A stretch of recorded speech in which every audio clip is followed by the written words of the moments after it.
বড় মানুষ হওয়াটা ভালো কথা, কিন্তু একজন ভালো মানুষ হওয়াটা অনেক বড় কথা। বন্ধুরা, এই অসাধারণ প্রসঙ্গটাকে কেন্দ্র করে আজকে আমি আপনাদের একটি রেস্টুরেন্টের সুন্দর একটি গল্প শোনাবো। চ্যানেলে নতুন হলে সাবস্ক্রাইব করতে ভুলবেন না এবং অবশ্যই গল্পটি ভালো লাগলে একটা লাইক আশা করব।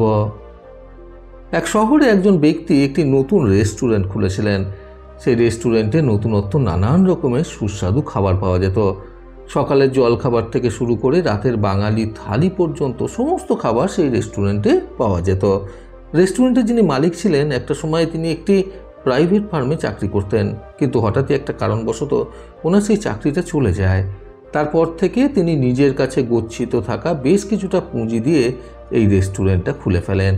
সেখানে বেশ কয়েকজন কর্মচারী কাজ করতেন। প্রথম সেই রেস্টুরেন্টে খুব একটা যে ভিড় হতো সেটা নয়, হাতে গোনা 2-4 জন মানুষ সেই রেস্টুরেন্টে আসতেন।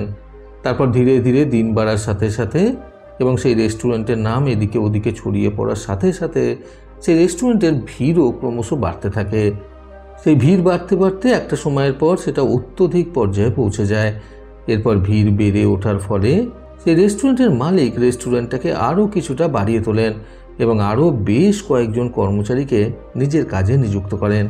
এইভাবে বেশ ভালোই চলে যাচ্ছিল ওনার ব্যবসা। এই রেস্টুরেন্টে ভিড়ের মধ্যে সবথেকে আশ্চর্যজনক একটা ব্যাপার লক্ষ্য করা যেত। একজন ব্যক্তি যার পরনে থাকতো খুব সাধারণ পোশাক আশাক, ওনাকে দেখে বোঝাই যেত যে খুব একটা অবস্থা সম্পন্ন নন উনি। যাই হোক, তিনি সকালে, দুপুরে এবং রাতে 3 বেলা করে রেস্টুরেন্টে আসতেন। কিন্তু সবথেকে আশ্চর্যজনক ব্যাপার হলো যে ভিড়ের মধ্যে চুপি চুপি রেস্টুরেন্টে ঢুকতেন, যা খেতে ইচ্ছা করতো সেই অনুযায়ী খাবার নিতেন এবং আবারও চুপি চুপি বেরিয়ে যেতেন। কিন্তু কোনোবারই তিনি খাবার নিয়ে যাওয়ার সময় পয়সা দিতেন না। এই ব্যাপারটা দিনের পর দিন চলতে থাকে। এর মধ্যে আরও একটি অদ্ভুত ব্যাপার রয়েছে যে যখন থেকে সেই মানুষটা রেস্টুরেন্টে আসতে শুরু করেছেন, তখন থেকে যেন রেস্টুরেন্টের ভিড় আরও 2 থেকে 3 গুণ বেড়ে গেছে। ব্যাপারটা এইভাবেই চলতে থাকলো। এই ব্যাপারটা রেস্টুরেন্টের যিনি মালিক ছিলেন তিনি সম্পূর্ণটাই জানতেন। সেই রেস্টুরেন্টের প্রত্যেকটা খাবার ছিল অসাধারণ, যেরকম স্বাদ সেরকম তার গুণ। এবং সবথেকে নতুনত্ব ব্যাপার হলো ওই একটি মাত্র রেস্টুরেন্টে সব রকমের খাবার পাওয়া যেত। সেই রেস্টুরেন্টের পাশে একটি বাড়িতে থাকতেন মুখার্জি বাবু। তিনি পেশায় একজন বিশাল বড় ব্যবসায়ী। নিজের কর্মসূত্রে বেশ কিছুদিন যাবৎ তিনি বাইরে ছিলেন। উনি বাইরে থাকাকালীন সময়ে এই রেস্টুরেন্টটা তৈরি হয়েছিল। বাইরে থেকে এদেশে আসার পর তিনি এই রেস্টুরেন্টের কথা জানতে পারেন এবং প্রতিদিন সকালবেলা করে গিয়ে তিনি সেই রেস্টুরেন্টে জলখাবার খেতে শুরু করেন। বেশ ভালো লাগতো সেখানকার জলখাবার খেতে মুখার্জি বাবুর, ঠিক যেন বাড়ির মতন স্বাদ। এবং রেস্টুরেন্টের খাবারগুলোর মানও ছিল খুবই দুর্দান্ত, অর্থাৎ কম তেল কম মশলা, ঠিক যেন বাড়ির খাবার। সেই কারণেই মুখার্জিবাবু খুব পছন্দ করতেন প্রতিদিন সকালবেলা করে গিয়ে সেখানেই জলখাবারটা সারতে। বেশ কিছুদিন যাওয়ার পর এই ব্যাপারটা মুখার্জিবাবু লক্ষ্য করতে শুরু করেন যে একজন সাধারণ পোশাক আশাক পরে একটি মধ্যবয়স্ক মানুষ প্রতিদিন সকালবেলা করে রেস্টুরেন্টে ঢুকতেন। তারপর রেস্টুরেন্ট থেকে লুচি তরকারি প্যাক করাতেন এবং চুপি চুপি আবার রেস্টুরেন্ট থেকে বেরিয়ে যেতেন। প্রায় সপ্তাহখানেক এই ব্যাপারটা লক্ষ্য করার পর একদিন নিজের খাবার শেষ করার পর মুখার্জিবাবু উঠে গিয়ে রেস্টুরেন্টের মালিককে বললেন, আপনি কি রেস্টুরেন্টের মালিক? রেস্টুরেন্টের মালিকটি তখন ক্যাশ কাউন্টারের পাশে একটি চেয়ারে বসেছিলেন। মুখার্জিবাবুর কথার উত্তরে সেই মালিকটি তখন বললেন, হ্যাঁ, কিছু বলবেন? মুখার্জিবাবু তখন বললেন, হ্যাঁ, আসলে একটা খুবই গুরুত্বপূর্ণ কথা আপনাকে বলার আছে। সেই মালিক তখন বললেন, আচ্ছা দাদা, এখন তো প্রচণ্ড পরিমাণে ভিড় রয়েছে, আপনি একটু অপেক্ষা করুন, ভিড়টা কমলেই আমি আপনার সাথে কথা বলছি। মুখার্জিবাবু ভাবলেন যে করেই হোক আজকে ব্যাপারটা এই মালিককে জানাতেই হবে, কারণ মুখার্জিবাবু নিজেও যেহেতু একজন ব্যবসায়ী ছিলেন, সেই কারণেই এই রেস্টুরেন্টের মালিকের এতটা পরিমাণে ক্ষতি হয়ে যাওয়াটা তিনি মোটেও মেনে নিতে পারছিলেন না। তিনি প্রায় প্রতিদিনই দেখছিলেন এই মানুষটা এসে খাবার দাবার নিয়ে বেরিয়ে যাচ্ছিলেন, ফলে অনেকটাই তো ক্ষতি হয়ে যাচ্ছিল এই রেস্টুরেন্টের মালিকের। সেই কারণে আজকে এই গুরুত্বপূর্ণ কথাটা বলে দেওয়ার জন্য তিনি এক পাশে চুপটি করে বসে অপেক্ষা করতে লাগলেন ভিড়টা কিছুটা কমার জন্য। তারপর রেস্টুরেন্টের ভিড়টা কিছুটা কমার পর মুখার্জিবাবু উঠে গেলেন রেস্টুরেন্টের মালিকের কাছে। মুখার্জিবাবু ওনার সামনে দাঁড়াতেই সেই মালিক বললেন, হ্যাঁ দাদা, বলুন। মুখার্জিবাবু তখন একটু গম্ভীর স্বরে বললেন, আচ্ছা, প্রায় সপ্তাহখানেকের বেশি হয়ে গেল আমি এখানে প্রতিদিন আসছি সকালের ব্রেকফাস্ট করতে। প্রতিদিনই আমি একটা জিনিস লক্ষ্য করছি একজন মধ্যবয়স্ক ব্যক্তি সকালবেলা করে এসে চুপি চুপি নিজের খাবারটা প্যাক করে নিয়ে আবার চুপি চুপি বেরিয়ে যান বাইরে, কোনো টাকা পয়সা দেন না। এই ব্যাপারটা কি আপনি জানেন? সেই রেস্টুরেন্টের মালিক তখন বললেন, হ্যাঁ দাদা, এই ব্যাপারটা আমি জানি। মুখার্জিবাবু তখন অবাক হয়ে জিজ্ঞাসা করলেন, এনাকে কিছু বলেন না কেন? এতে আপনার কতটা লস হচ্ছে বলুন তো। আর না জানি বাকি বেলাগুলোতেও উনি আসেন কিনা। সেই রেস্টুরেন্টের মালিক তখন একটু মুচকি হেসে বললেন, হ্যাঁ, উনি সকালে, দুপুরে, রাতে 3 বেলাতেই আসেন এবং একইভাবে চুপি চুপি খাবার নিয়ে বেরিয়ে যান। আর এটা শুধুমাত্র আপনি নন, এর আগে অনেকেই আমাকে বলেছেন।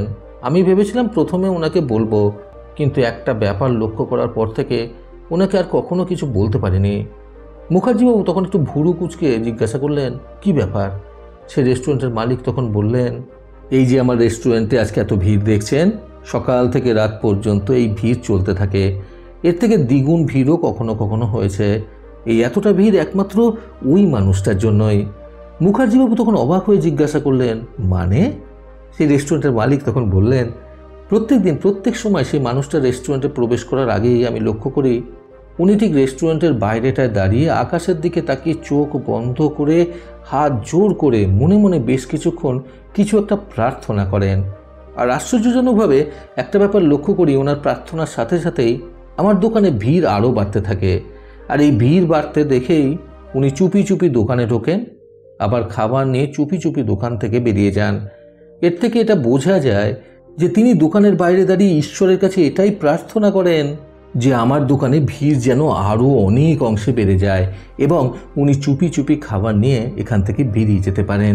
এই কারণেই আমি কখনো ওনাকে কিছু বলে উঠতে পারিনি, আর কখনো বলতেও চাই না।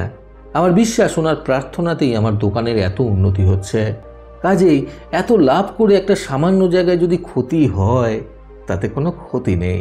কি জানেন তো, এর জন্য বরং আমি ঈশ্বরকে ধন্যবাদ জানাই, যেহেতু ঈশ্বর আমাকে এইরকম একটা মানুষকে খাওয়ানোর সুযোগ করে দিয়েছেন। সেই কারণে এই কথাগুলো শুনে মুখার্জিবাবু তখন একটু শান্ত স্বরেই সেই রেস্টুরেন্টের মালিককে বললেন, বাহ, এই কথাটা তো আপনি দারুণ বললেন। কি বলুন তো, এটা ঠিক যে কখনো কখনো মানুষের প্রার্থনা ভীষণ পরিমাণে কাজে আসে। আমরা মনে করি যে আমরা হয়তো নিজেদের জন্য জীবনে উন্নতি লাভ করছি, কিন্তু কখনো কখনো দেখা যায় আমাদের জন্য কারোর কারোর করা প্রার্থনায় আমরা উঠে দাঁড়াচ্ছি। এই জন্যই জীবনে সবার মূল্য দিতে জানতে হয়। বন্ধুরা, প্রার্থনার গুরুত্ব বুঝতে আজকের এই সুন্দর গল্প থেকে শিক্ষণীয় 3টি কথা সর্বদা মনে রাখুন। প্রথমত, জীবনে প্রত্যেকটা মানুষের মূল্য দিতে জানতে হয়, কারণ কার প্রার্থনা কখন কোন পরিস্থিতিতে কাজে লেগে যায় সেটা আমরা কেউই জানি না। দ্বিতীয়ত, প্রত্যেকটি প্রার্থনার মধ্যে অনেক প্রকারের অলৌকিক ব্যাপার রয়েছে। প্রার্থনাই একটা মানুষকে সামনের দিকে এগিয়ে নিয়ে যেতে সাহায্য করে। সেটা আমাদের নিজেদের প্রার্থনাও হতে পারে, আবার আমাদের জন্য অন্যের প্রার্থনাও হতে পারে। তৃতীয়ত, নিজের ভালোবাসা সবসময় অন্যের প্রতি দান করতে জানতে হয় এবং ঈশ্বরকে সবসময় ধন্যবাদ জ্ঞাপন করতে জানতে হয়। প্রতিবারের মতো আবারও বলবো, এই পৃথিবী তাদেরকেই সম্মান দেয় যারা ইউনিক কিছু করার ক্ষমতা রাখে। সকলের সুস্থ এবং সুন্দর জীবন কামনায় প্রকৃত জীবন থেকে আমি সন্তু চক্রবর্তী আবার আসবো নতুন সুন্দর শিক্ষণীয় একটি ছোট গল্পের সাথে। ভালো শুনুন, ভালো থাকুন। ধন্যবাদ।